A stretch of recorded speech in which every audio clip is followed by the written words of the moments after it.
John Summers is the motoring historian. He was a company car thrashing technology sales rep that turned into a fairly inept sports bike rider. Hailing from California, he collects cars and bikes built with plenty of cheap and fast, and not much reliable. On his show, he gets together with various co-hosts to talk about new and old cars, driving, motorbikes, motor racing, and motoring travel.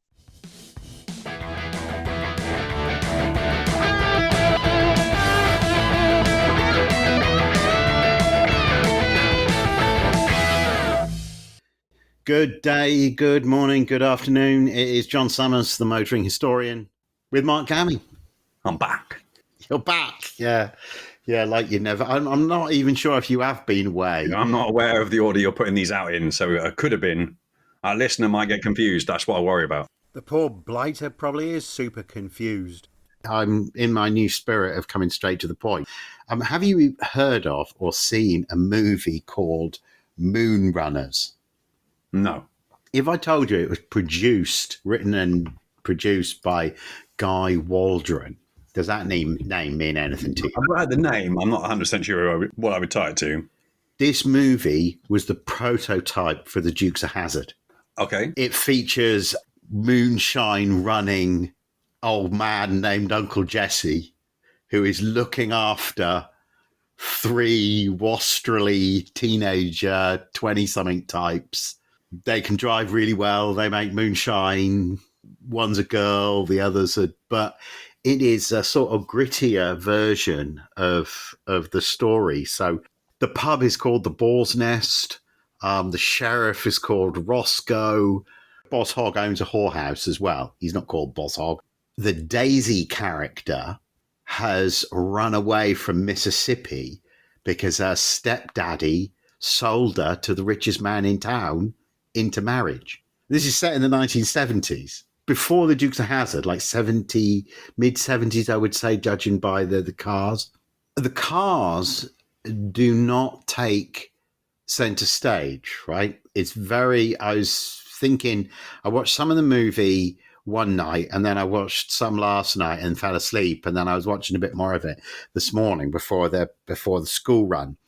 I realized that clearly one of the changes between Moonrunners and the Dukes of Hazzard was a decision to make the car a character. Well, was the film successful? I don't know. I should have done that before springing it on you as a topic, wasn't I? We discussed an agenda before we came on air, and then I thought of this topic as well. It's because when I looked at my PC, the movie was still on, and it made me.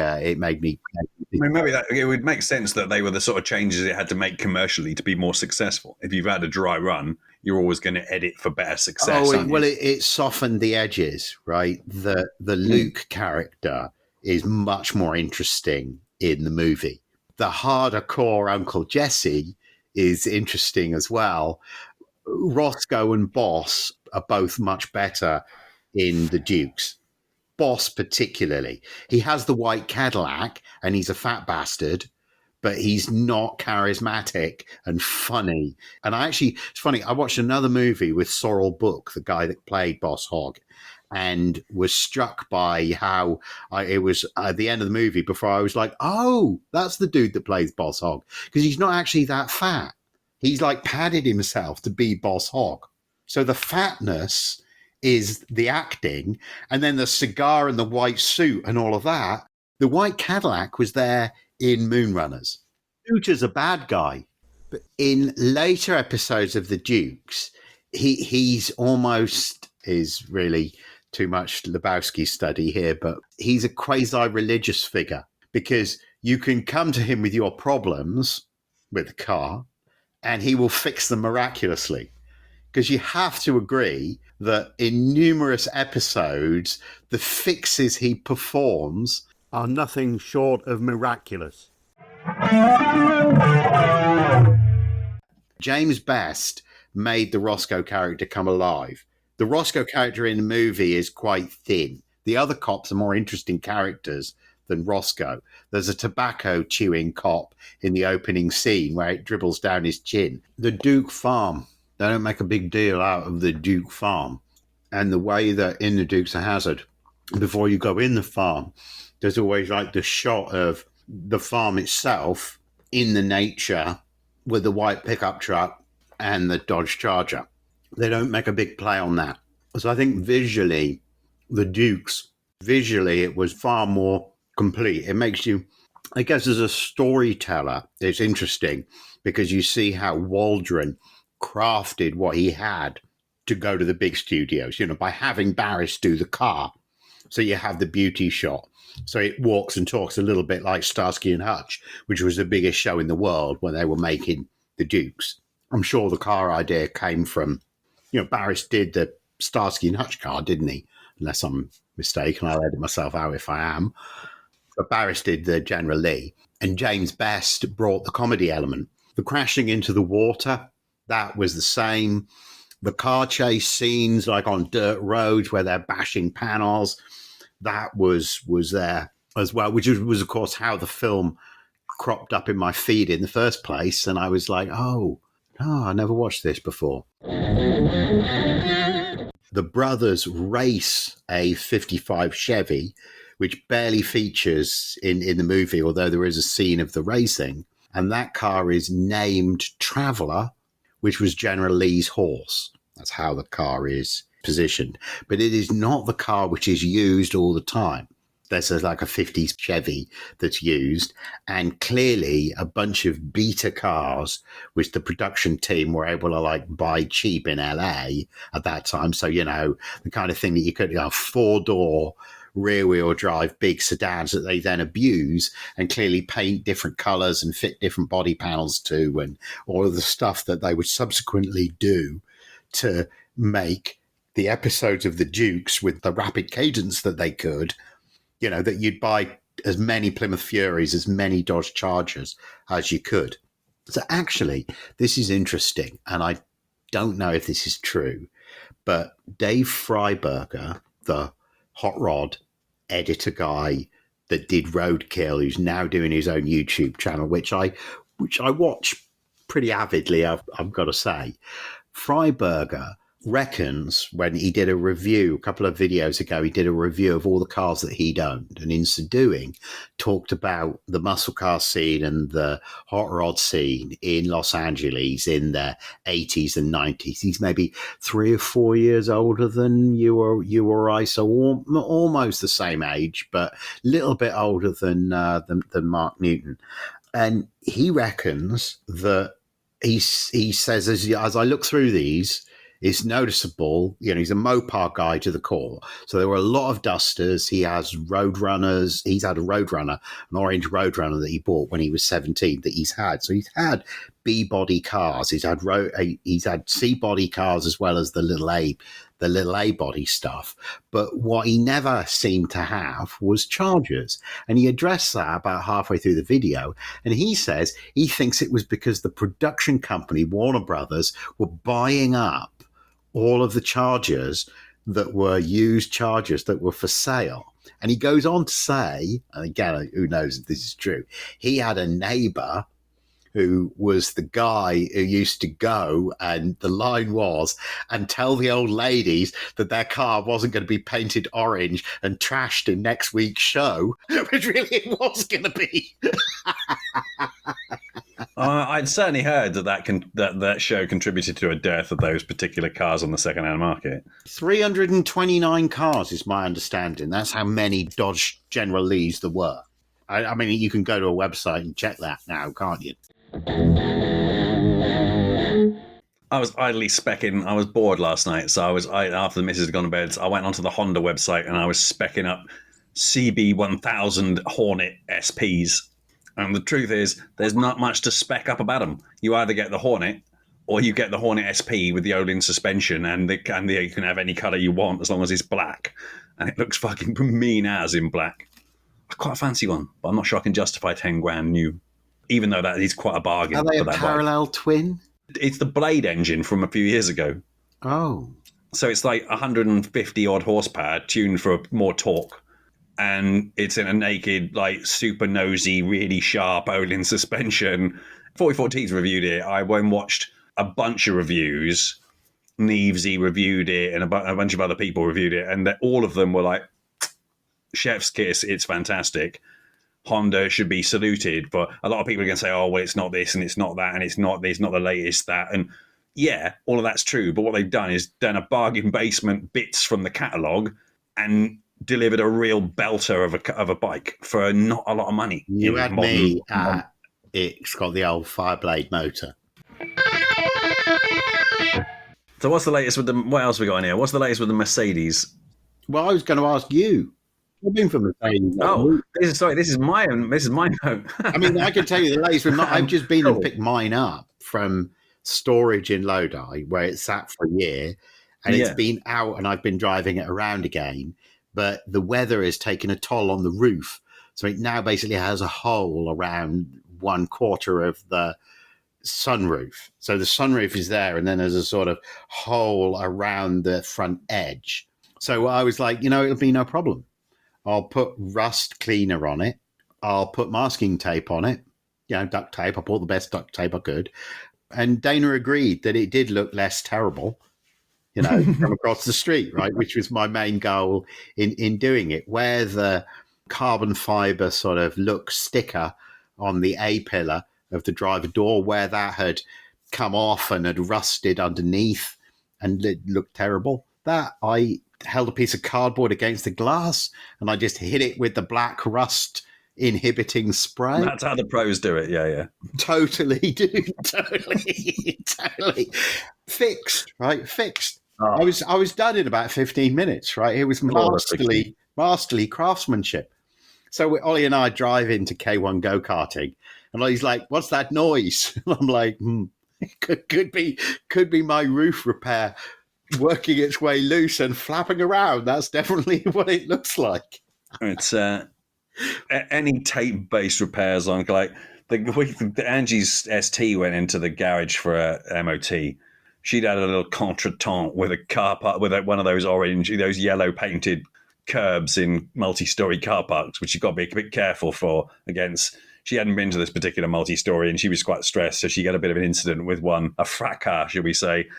The left-hand side, the near side curb side of it has been a bit sort of pulled away on the side skirt. So I sort of bodged it with some gaffer tape, and that lasted a couple of journeys. And then it went in for an MOT, and the Ford dealership rang up and went, we need to fix a couple of things on this before it goes through. And I went, yeah, okay. Expecting. And they said, well, the wing mirror needs a little glass in it or something for the indicator. I was like, yeah, fine, do that. So they fixed that. And then they said, we need to reattach the side skirt. I'm like, okay. And I'm thinking, well, how much is that? And they're like 20 quid. I'm like, all right, whatever, no problem. Just do that then. It arrived back. And I walked around and looked at it. Lo and behold, they had gaffer taped it as well, just with different coloured gaffer tape. And it was attached. It lasted one day until the next day and then came loose. So my gaffer taping is better than Ford original gaffer taping. Well, my ST was brand new. Ollie was a baby and was that age where you have to nap. And I went with him to a hot rod show. But it was that age where he was so young that I hadn't coordinated it properly. So by the time we got there, he needed to have his nap. But I was like, no harm, no foul. It doesn't matter that we got here at noon and I'm not going to be able to go in until 3. This is what it is when you have a baby of that age. This is the life that you live.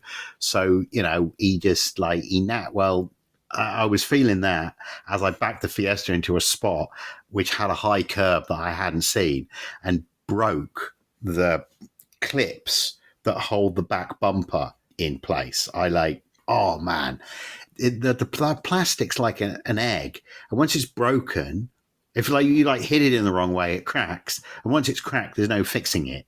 The best thing to do is just not worry about it. Yeah, well, I mean, what I found, I can get another one for 45 quid from a car that's had an impact on the other side. Then you have to paint it. No, it comes in. Remember, it's Ford ST. They only came in 3 colours. Most of them were in that blue. So, I can just get one on eBay pre-done. Yeah. To all those people, all these Rover-loving people on YouTube, this is why people love Ford. This is why people love Fords, because not only are they good to drive, but when things happen, the fix is easy and cheap relative to your experience with your BMW. Oh, yeah, for sure. I mean, look, you might have to put in a little bit of effort on the basis that when it needed a new exhaust, I rang up the dealership and said, right, I need a new rear, just like midsection back. I think I said this before, and it was 1,300 quid. I was like, not with fitting, bro. And he was like, that is with fitting. Sorry, that is without fitting. I was like, for fuck's sake. So the whole new Miltech system was 500 quid. Okay, you just get different stuff, as you upgrade, as you through the lifetime of the car. But yeah, absolutely, it's always been a benefit. I mean, mine only has 21k on it, and there's an air filter over there that I still need to fit to it. It's over in Lodi, and I've juggled Lodi now. The Mercedes is out, the Fiesta's in, but I've also put a bunch of bikes in, so the Mercedes can't go back in without I get rid of a bunch of bikes. I'll tell you how Tetris it is. Last time I was in there, when I pulled the door down to close it, it caught on the bike's handlebar, and I had to do the door back up so I could go back outside, so I could stand by the bike to pull the thing down so I could lean on the bike so it went away from the handlebar. And then when the door went down, I could then climb over the motorcycle. So, yeah. So I don't know what I'm going to do going forward because it's sort of over there. But I couldn't bear it sitting around in the street, like just getting toileted by the weather.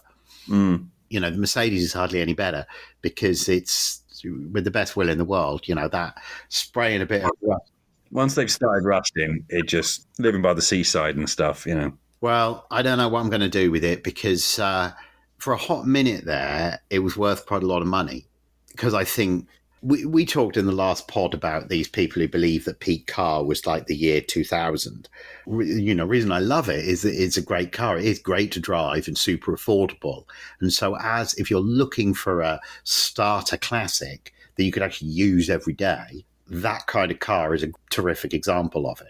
There are only 70,000 of them made. But here's the thing, right? In the time since I've had it, the prices on them shot up in the pandemic and really fell off quickly. I think at its peak, I maybe could have got like $7,500 for mine. I think now it's worth like under $2,000. I think it's a breaker because it's in such bad condition superficially, like bodily. And Gammie, I know of in this neighborhood 4 other cars of exactly the same age, 2 of which are in superb condition and 2 other of which are in much better condition than mine. So it is that beta Jaguar that I always wanted. And I just need to accept that it is perfect as it is and just let it carry on. Just slow the decay. That's what I'm trying to do. That is indeed what you're trying to do. Which is why I'm street parking it in saline air, right? I mean, it's going to take money, isn't it? I mean, look, I'm just looking, because the reason I wanted to ask about your Mercedes, which is why I had clicked, of course, Mercedes on our 5-point bullet list for the agenda, was also talking about my sort of potential purchase of Mercedes, which is much more loose in terms of the budget, 10 grand, not a million miles because it's going to get used, but automatic, obviously, which is part of the reason I just want something to waft around in. But again, it's the difficulty because I thought whilst we're chatting, I'll check on Auto Trader how many E55s there are. And there's a $8,000 one with 86,000 miles and a 99 plate. Because they changed them in mine was current 98 to 2002. Yeah, this is a 99 plate. Looks like yours. Yeah. You're right. There are later ones, the sort of 03, 04 ones. Well, those later ones are supercharged. They're like 507 horsepower instead of 355. It's like a meaningful increase in horsepower and decrease in reliability. I mean, what I will say is this is why I like the idea of getting a Mercedes. There's an 04 plate E55, so the later one, with 220,000 miles on it. For I've seen ones like this is what I was going to say. You limiting it to 60,000 miles. I understand why you did that. I'd rather take a 100,000 mile car that's been owned by 1 or 2 dudes that's got a service history this thick. And when you meet the dude, he reminds you of my dad. I'd take that car with 100,000 miles on it before I took a 50,000 mile one from a dealer where there was no history. Yeah, no, I hear you. I mean, the thing is, I'm just looking at this E55 in black. I like it. $8,000 for 86,000 miles on a 99 plate. These miles? I understand why you want 60 because my whole challenge, and this is why I bought another truck. I've had that Tundra a year and I put 20,000 miles on it in addition to whatever other miles I've put on other stuff. That's the challenge. Yeah, it's going to have to wear daily use. So, like, not loads and loads in a world of video conferencing calls and stuff. And, I'm going to get in the train to some appointments, no doubt, if they're in London. But at the end of the day, I'm going to have to toot up and down the highways and byways a bit. Now, look, I don't want to have millions of cars, but moving to the new place, there is a room for about 5 or 6. So I could certainly have an extra one. And I like the idea of buying something like that E55 that I actually sort of wouldn't mind. It can just stay, it can just find a place and wear 10,000 miles a year, not 20,000 miles a year. But on the other end, realistically, with your head, you should just buy a middleweight 3-litre Boo-Ring whatever box Mercedes with all toys so you can have massage butt crack and not care about killing it. That's what I really should do. Did unventilated butt. The other thing to think about is Wayne had an E350 and it was maybe a 2011, 2012, something like that, when they had that E-Class, when they had that sort of squared off, like fender line and little squarey headlights. At the time, I was a bit like, why'd you buy that, Wayne? Didn't really understand why he bought it. In sport mode, it was incredible. It was absolutely incredible. And I think that's what you have to understand is that like a 2012 E350 in sport mode is better than a 2005 AMG in sport mode is, if that's your... I don't know. It might well be. It's just that the generation of, the newer cars are really great in sport mode is I guess what I'm saying. The other thing is that I that you can do that I envy you for is diesel. Yeah, but I can't. Yeah, I mean, I won't let me. I understand why you. I think it's attractive to me because it's like, if there were 335i's and 335D's both available here, I would want the 335i. And I understand why you would want the 3. It's just the D appeals because you can't get them here. Yeah, no, I understand. Forbidden and all that sort of thing. But I fucking hate diesel. Yeah. I was telling Ollie, I shall share with you as well, the moment I had that I hate diesel moment.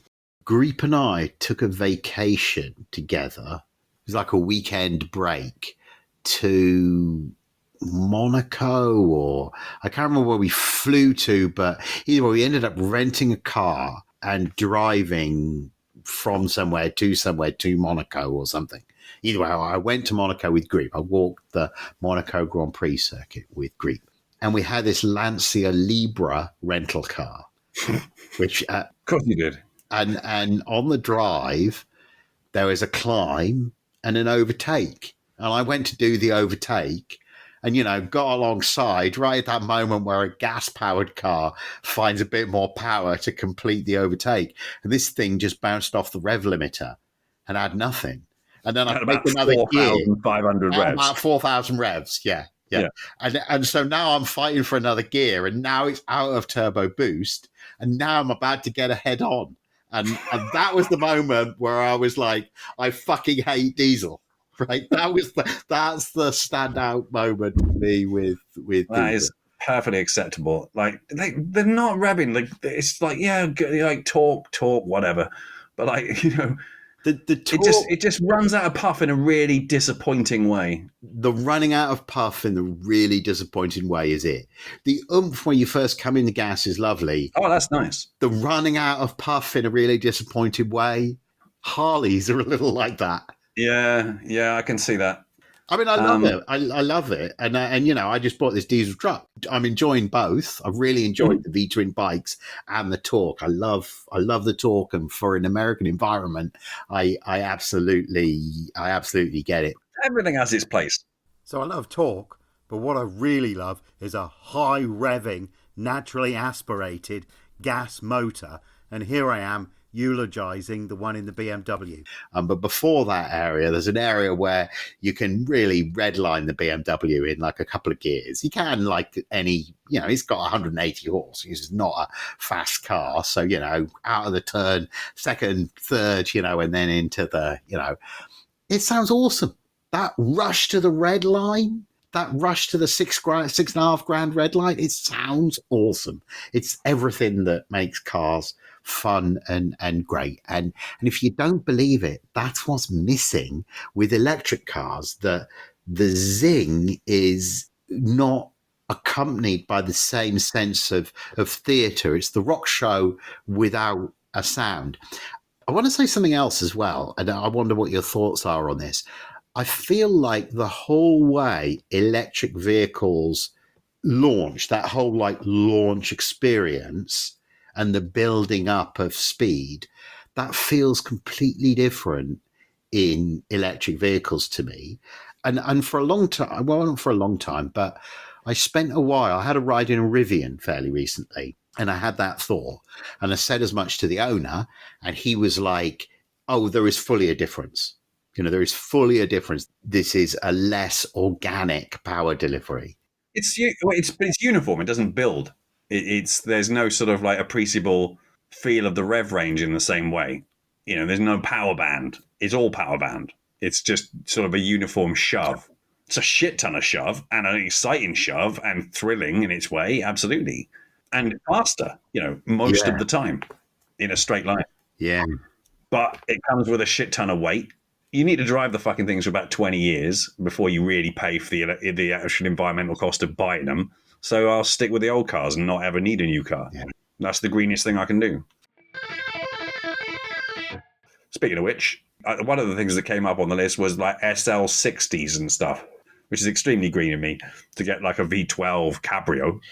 Oh, well, SL60. Okay, so I would urge with Mercedes the AMG products, because they do have that sort of muscle car-y kind of edge to them, which is super, super appealing. The V12s, I do feel like some of it was everyone at the golf club has an SL 500, so I'll get a 600. They did offer extra horsepower, and I did drive one a long time ago when I did the smogging. I got to be friends with a guy who did work on my cars for me, and he was doing some work on an SL 600, and he said it's basically like a really complicated Corvette, and that, I mean, sort of, yeah, because the thrust was kind of similar, and it was a two-seater, and it was an automatic, and it wasn't floppy, but it also wasn't your Nissan 350 in terms of how it felt. The thing with the SL65s and stuff is they're just way too expensive. But on the other hand, if you look at SL55s, there's loads of them. Yes, and I think the important thing is the AMG-ness. The other one that I like that's a bit of a not on the radar, but there's a lot of them around, there's a few of them around, are the CLs, the coupe ones. Mm-hmm. They do a CL65, and I think because of that, the CL63s from the era where they were doing that M160 legendary 6.2 $8,000 redline guy, that motor, you could get that in a CL, and the CL63, I guess because, you know, most sort of collectory types would rather do the 65. The CL63s, they always seem pretty good value to me. I can't. Yeah. I'm just looking at one here. There's a nice black one, an 08 with 67,000 miles on the clock for $15,000. Yeah, I like the no C pillar, B pillar as well. See, if you look at anything, nice. if you look at like a C63 or an E63, that's been owned by somebody who's actually like driven it. Anybody who bought the CL63, that strikes me as like an older person and somebody who bought that as like a second car. I just feel like a CL is likely to have been more used in a gentler way than E-Class or certainly a C-Class. I'm feeling it. I'm feeling it. This person's taken pains to take all the pictures outside of a country pub.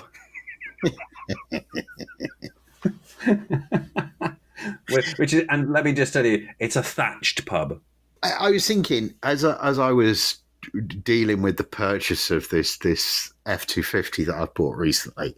That's really nice. I was thinking about how you do judge on the ad, right? This truck was quite a long way away because normally I like have a short list but I didn't do that this time. I just was like, I'm just going to call about that particular.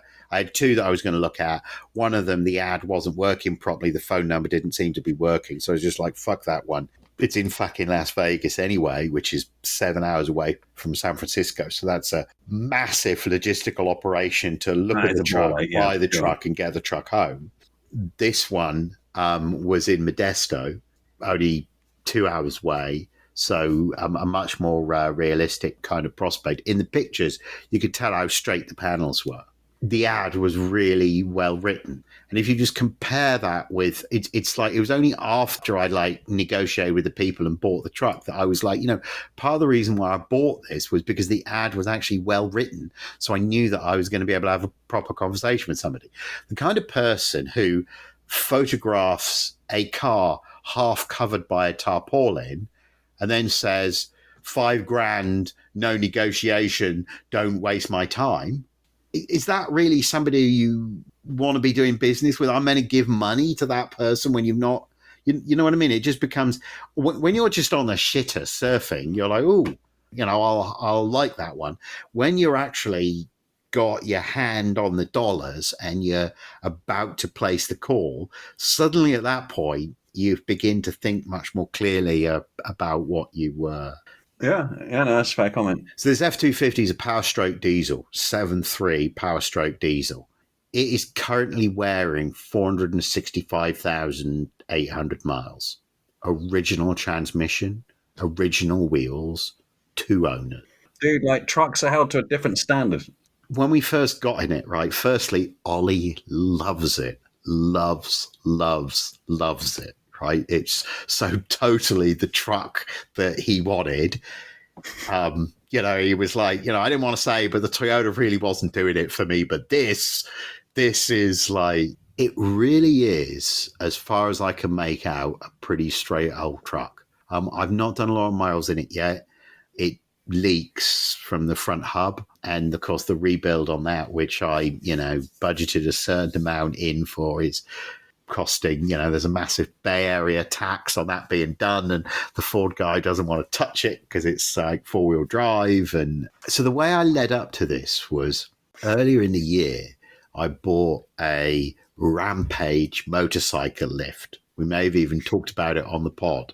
You're nodding. That means you remember the video of the way that it works, where you sort of, there's a chocky part and you put the front wheel in the chocky part and you strap the bike down as if it was in the bed of the truck already. And then you connect the winch motor to the battery of the truck. And then you use the winch, and the winch winches the thing up in a sort of quite magical motion into the other part of the ramp, which is fixed in the bed of the truck. And and the original thought was that this was going to go in the bed of the Tundra, but the Tundra is such a nice example, and I didn't want to drill the bed, and it means taking the tailgate off, because the Rampage will fit in an 8-foot bed, but it sticks out of 6-foot bed. What people do is just take the tailgate off, which is fine, right? But it means that all the time I'd have the thing sticking out as well. It like sticks out a foot. So you've sort of got this, like, it's about a foot wide and, a couple of inches high. That'd be fucking annoying. Well, it would be, because you bash into stuff all the time and people will bash into it. And, so I was just like, well, so then I caught myself surfing like the cheapest $2,000 trucks that I could that were low. So like, like Mazda, Mitsubishi Mighty Maxes and Mazda B2200s, those kind of, but 2-wheel drive ones. So they're super low, because the name of the game for me, I should have backed up and said this was, you were aware that earlier in the year, I was loading a CB900 with Jon and it fell on me. It was the one with the Yoshimura pipe. And as we were going up onto the trailer, if you imagine whether it goes up the ramp, so where it goes off the ramp and into the bed of the truck, there's a sort of low point, isn't there? Kind of like, and the exhaust grazed at that point. It was this aftermarket Yoshimura, and basically it rocked up on the exhaust and fell towards me. And John was just like, I can't hold it. So like, let it go. So anyway, either way, it twisted up my back. So this led to, we were talking earlier before we came on air about my hip being like all janked up. That's what was the beginning of, me being an additional level of jankiness of my back. So I was like, I'm not fucking up my back moving these fucking crappy motorcycles anymore, right? I'm just going to solve this once and for all. So hence the Rampage, where you push a button and it's done. But as I say, the truck, which the Tundra was meant to cover too many bases, and I'm just like, that's not going to work. So I need a truck with an 8-foot bed. So I was looking for a 2-wheel drive truck because it was going to be low. But then it was like, you know what? If the Rampage is going in, it could be 4-wheel drive. I just get a decent truck. And then you're like, well, you could do like the Mitsubishi Mighty Max or something like that, like something little and sensible. But what you could do is do the like million-mile capable turbo diesel and do the turbo diesel thing, which you've never really done. Don't have any diesel vehicles here. We were just talking about how I'm quite attracted to diesel, partly because, you can't get the turbo diesel cars here. I'd love a turbo diesel Jaguar or a turbo diesel Audi. That I would definitely, I know you're wrinkling your nose. It's because you can get them. We can't get them here. So it's quite a piece. So this is lurking at the end of the street there. It is enormous because it's a crew cab. It really is huge. When you fire it up, when it's in like open cycle, it smells the way. Do you remember the buses used to smell in Plymouth? That diesely smell, that like absolute hardcore, unfiltered diesel smell. It's that. It's really that. There's a lot of stuff online about how legendary the Powerstroke is. If you Google it, there's all sorts of, user groups and all this sort of thing. It really is. And part of the following is like the mileage, right? But part of the following is around the fact that there is a very distinctive exhaust note. And I can't believe I'd missed it before I bought the truck. You know what? It's in that moment where you start it, and when you've bought a very high mile, fucking cheap old truck, every time you put the key in it for the first 15 or 20 times, you're not really sure whether it's going to start, are you? You're a bit worried. So when it fires up, there's always a feeling of joy. When it fires up with the way this Powerstroke 7.3 fires up, and it's absolutely unmodified. It's not, because you can turbocharge the crap out of them. Like Mark's has about 800 horsepower, and that's with like a reliable kind of a tune on it. Obviously not a California smog legal tune. And that's another thing about it. This thing just passed smog. Unbelievable. So awesome piece of kit. Not tested the 4-wheel drive yet. He told me that works. The windows all work. The central locking doesn't. I made my payment to, I think the company was called, well, I'll modify it for privacy and all of that. But it was something similar to Circle M hog haulers. That was the, so that's what it has a gooseneck in the bed. Gooseneck hitch in the bed, so it was probably hauling, those kind of.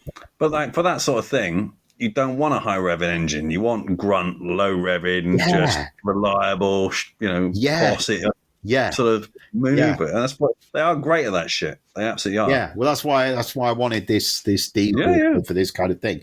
And the idea is now that the ramp can stay in it all the time, and when I do a trip, like the Oregon one that I just did, I can always take a bike with me, and it could just sit in the ramp, and anytime I want to get out and ride, I can just get out and ride. And the Tundra can still be used as a sort of luxury car way that we have been using it for. Now, you might say, well, why don't you just buy an SUV? And that's probably what we should have done. But, fuck SUVs. I didn't want an SUV, so we didn't buy an SUV. I'd have done an SUV. I was looking at Escalades. I was looking at 6.2 litre Escalades before. Well, of course you were. 6.2 litre. Of course you were. But well, why would you have the 5.3 when you could have the 6.2, for God's sake? Why put up with 300 and change horsepower when you could have 400? But that motor's unreliable, apparently. That's why I was off them. Because Dana was quite into the idea of an Escalade, but then I read that the motors blow up, so I was like, no. Yeah, I mean, I don't like the SUVs. Just, Oh, just for big and- England, I mean, for here, it's a totally different thing. Yeah. But they still suck. It depends which. Well, Look, they still suck compared to a proper car, is my point. It's a better format. They're too high, they're too big, they're too bulky. They're compromises. yes, I feel all of that, but the whole like commanding driving position overrides all of that, doesn't it? I guess. Well, I mean, I recognise I'm in the minority. I resisted the SUV thing for many, many years. And then when I got that Durango, I was like, oh, I kind of get it. I kind of get why people like it. Oh, no, I mean, I'm sure I would be disarmed by and would enjoy driving them. I tend to enjoy driving everything. So, So I'm going to make a confession now, Mark. I'm going to confess something, which you might find appalling. We may not even be able to be friends after I say this. I'm hovering over the hang up button. Yeah, it's going to change the friendship of many decades. But I've kind of got a hankering for Range Rovers. All the time they're new, I have no fucking interest, right? A knackered one. Ooh. Well, okay, so Harry on Harry's Garage, Harry Metcalf of Evo fame and fortune, did an interview where, if you watch one of his last couple of years, he did a 20 or 30-minute video with him and Clarkson, of all people, sitting on the back of their Range Rovers, talking to each other about why they bought the best one. And they talk about all the different ones and why the ones that they've got are the best ones and that you should get that. So if you are interested, that's the video for you. All right. Because literally I'm in that place where I've said before, after I bought that Tundra, I was oversensible. There was no more sensible. It was full stupid from there. Hence the crew cab, 500,000 mile diesel pickup to move motorcycles. Like that really was pretty Dude, this is the problem. Yeah, you and I have never been able to stay on target. We start with a perfectly reasonable agenda of 10 grand and like 60,000 miles of Mercedes to just wear boring miles, and then I end up looking at this 15 grand CL 55 and then thinking, well, I like the no B pillar and it's got a massive sunroof, so the whole thing would be feeling like a cabrio the whole time. Like sort of that would be quality. So and that occasional back seat counts for so much. And the other thing about them is, in terms of the CLs particularly, the car park presence, they're like ageless. They're completely I like ageless. the side swoopiness. I definitely do. But these awesome search engines where you can just put in V10 and Audi and then just stack rank, then V10 Audi sedan and stack rank cheap to expensive. Because that V10 motor those Audis had, it was Lamborghini derived. Yeah. It's the same one in the Gallardo. So, okay, Eric's like, they break down all the time. Because the prices on them, dude, the prices on like Audi V10, like an S8 or an S6, that was the models that they went into, versus E60 BMW M5 V10, the M5 is worth way more. And any E63 is worth way more as well, because the E63 and the M5 both kind of classic cars. The Lamborghini motor Audis are cheap. Now, Eric's like, oh, we had one in the club. We had one, like a guy brought one to a track day or something, and it like blew up and was broken all the time. And I'm like, well, he took it to the track. But yeah, just people seem underwhelmed by them. But I'm like, how bad could it be? Could you not put the Lamborghini like exhaust kind of on the Audi? Like I'm fascinated, but I kind of want one. There was one, I Googled one up. I Googled on Auto Tempest, which is like a, search aggregation engine for cars, which is kind of useful for America. No, it's not thorough, I wouldn't say, but it's pretty good. I mean, it found me like an $8,000 S6 in Kansas City. Right. I mean, these are like 120,000 mile cars, and there's no like consumer law here. It's, you drive off the forecourt, whatever happens is your problem. Good luck. Yeah. Sold as seen, as they say. There's that to contend with, to say nothing of the logistics of, a lot of them are on the East Coast as well, and I don't want an East Coast car. I'd rather have like a non-rust car. But yeah, I've thought about those as well. It's just when no, I it can went see wrong, it. who would I get to fix it? The difficulty I have with them is, again, in my sort of view of Audis, there are only a handful that were worth having, objectively. There's the RS4, there was R8s, there's the TTRS 3.2, and that's about it. Because most of the other ones were too nose heavy and like understeery, and I fucking hate understeer. Yeah, well, that's my objection to them.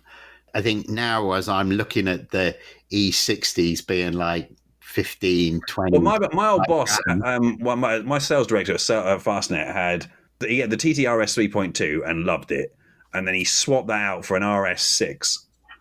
He said he wished after about 6 months, he said he reckoned the TTRS 3.2 was a better car and more fun. what year RS6? Yeah, it would have been about 05 to 10, something like that. Oh, okay. Because Eric's thing is the producer, Eric, instead of talking about the V10, he was like that first generation. Was it the RS6? Yeah. Yes, it was. The first generation RS6. Because I remember that car launching because it was the end of my time in tech in Britain. I was working in London and we rented, I don't remember if we did it or if a partner company did it or whatever. There was some fucking shindig at Jack Barclay's Bentley dealership in fucking Mayfair. Literally, the dealership overlooks St James's Park with Buck House just up there, just up the road kind of thing. And it was the launch of that RS6 Audi. And that was the first time I looked at an Audi and thought, bloody hell, I might want one of those more than a BMW. It really, I felt like that. And in some ways, styling wise, you can argue that was peak Audi because the car they had was the sedan. And you remember the way the tail lights were on that era of really a distinctive, great looking car. I don't know because I've an Audi one that got away story because I was offered. You remember when it was the same era as this, probably same time. I worked with a guy in the city who did historic Group C racing of all things. He did like the Spa 24 and so on. And I guess I always felt like I should have made an effort to get closer to him, but he was a bit of an asshole. So that was, as so many successful salespeople are. So that impeded me, his general need to show off to me constantly, kind of impeded my build. Dick measuring gets tiring. Dick measuring got real tiring with this dude. Wherever you are, your life was cool, but you sadly weren't. He offered me, he had an RS2. Do you remember those? They were only wagons and they were built by Porsche. Wasn't there some shtick like that? Like Porsche brake calipers. He had one of those. And I remember he offered it to me for 10 grand. It was under 10 grand. It was like 9,995 or what. That was what he wanted for it. And I remember saying to him at the time, that's reasonable. I just don't have that money to give you for it. And looking back, that was an absolute steal of a deal. Not that I'd have the car now, because I'd have had it when I left England and it would have gone at that time. And then I'd been even more sad to have let it go. I probably would have had to let it go for less than I paid him for it, because I'd have probably curved up the wheels and driven the shit out of it and it not be worth what it was before I... Are they the ones that had the little plaque inside the cabin telling you what number it was and stuff? Don't know. I never looked at the ones that were built by Porsche. Some of them did have that. I never looked at the car. Oh, probably was. Never looked at the car. Can't believe we talk so much about Audis, given that you and I are generally like, fuck those things because of the understeer. Yeah, generally speaking. I mean, producer Eric will say that. Producer Eric's very disappointed by the UR Quattro, like the original Quattro. He reckons that's a don't meet your heroes kind of a thing.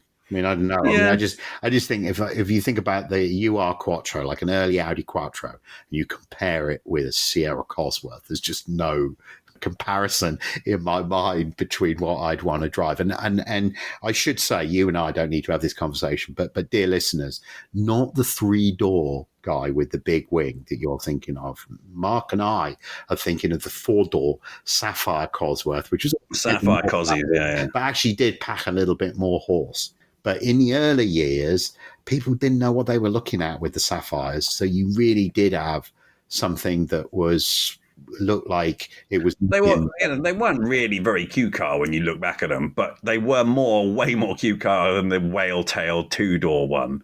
Yeah. Way more.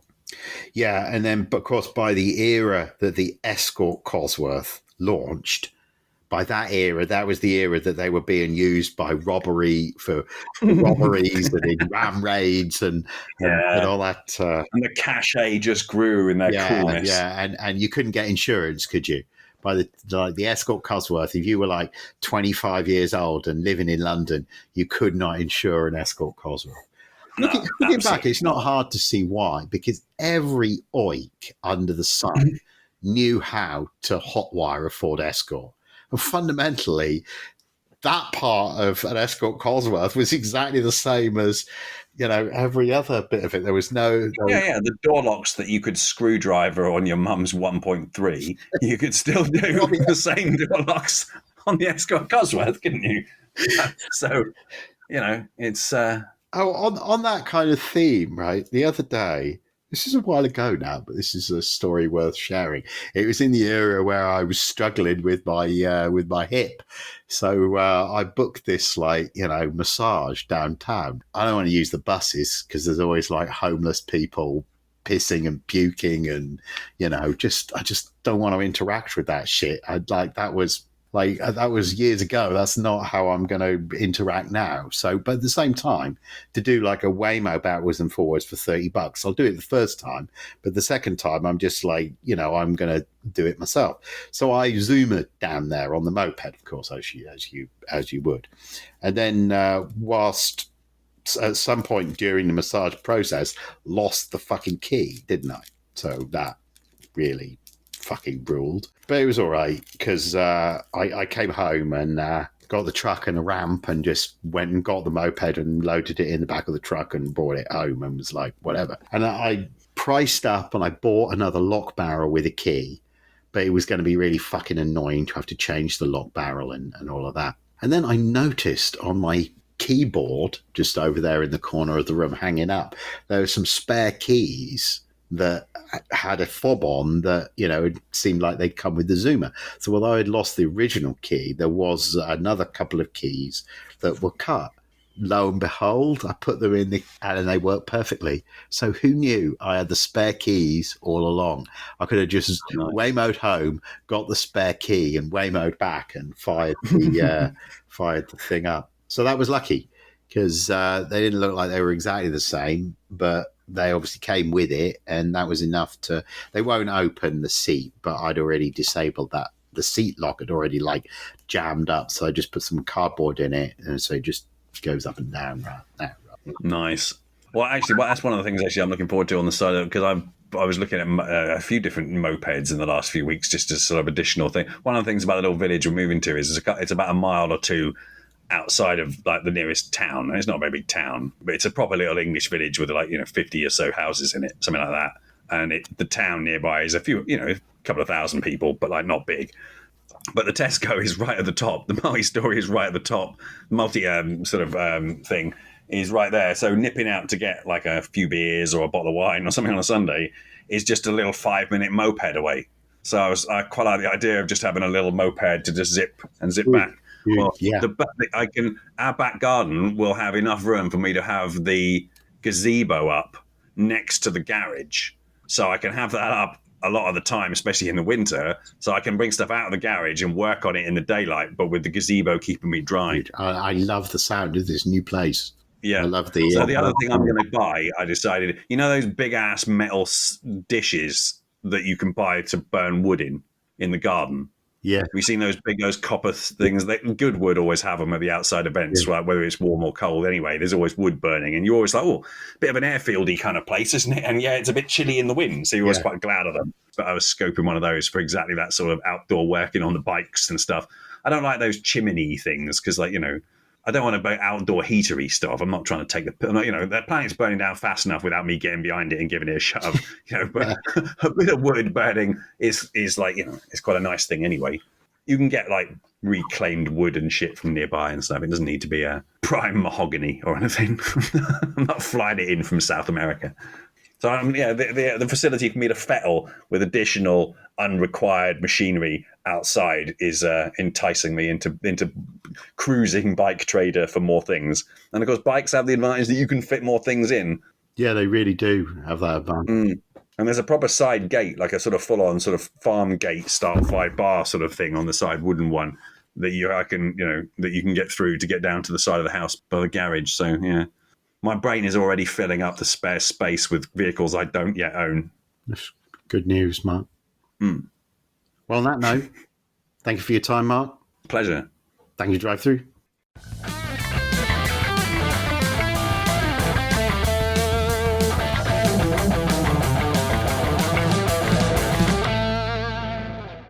This episode has been brought to you by Grand Touring Motorsports as part of our Motoring Podcast Network. For more episodes like this, tune in each week for more exciting and educational content from organizations like the Exotic Car Marketplace, the Motoring Historian, Break Fix, and many others. If you'd like to support Grand Touring Motorsports and the Motoring Podcast Network, sign up for one of our many sponsorship tiers at www.patreon.com/GT Motorsports.